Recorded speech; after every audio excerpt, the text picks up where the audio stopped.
Retour ce soir sur la rupture des relations diplomatiques entre le Mali et l'Ukraine, une décision qui fait suite au soutien de ce pays au groupe terroriste et a agressé les FAMA dans le nord.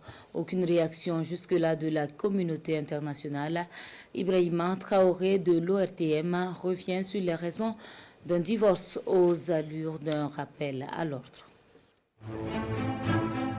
L'Ukraine affiche et apporte ouvertement son soutien aux terroristes qui s'attaquent au Mali, à Tinzaouaten.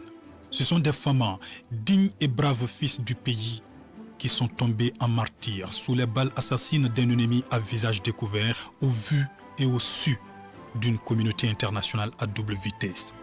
Inacceptable. Bamako monte au créneau pour dénoncer et condamner une agression extérieure avant de rompre avec effet immédiat ses relations diplomatiques avec Kiev. Réaction logique et normale. Une réponse du berger à la bergère. Un message clair et net qui est la preuve que la souveraineté du Mali est non négociable. Mais sous d'autres cieux, les médias et réseaux sociaux seraient inondés également d'autres réactions unanimes autour de la mère patrie victime d'une agression extérieure. Oui, une agression surtout revendiquée officiellement par un pays. Quel scandale!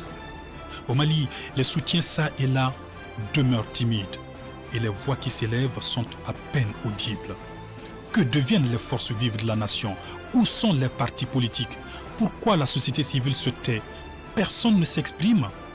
Le mutisme a atteint son paroxysme face à l'agression d'un Mali qui ne réclame que son intégrité et sa souveraineté acquise au prix du sacrifice ultime. Ce silence radio est incompréhensible. Incompréhensible au moment où même une organisation régionale jugée peu crédible condamne une ingérence étrangère. Ce silence est incompréhensible au moment où même un pays voisin rappelle à l'ordre l'ambassadeur ukrainien sur son sol. Dans ce même pays voisin, face à la gravité de la situation, plusieurs organisations de la société civile n'ont pas hésité à élever la voix pour dénoncer une campagne de propagande contre l'État malien. Politiques et leaders de la société civile, soutiens et opposants à la transition, le peuple vous observe. Dieu veille sur le Mali.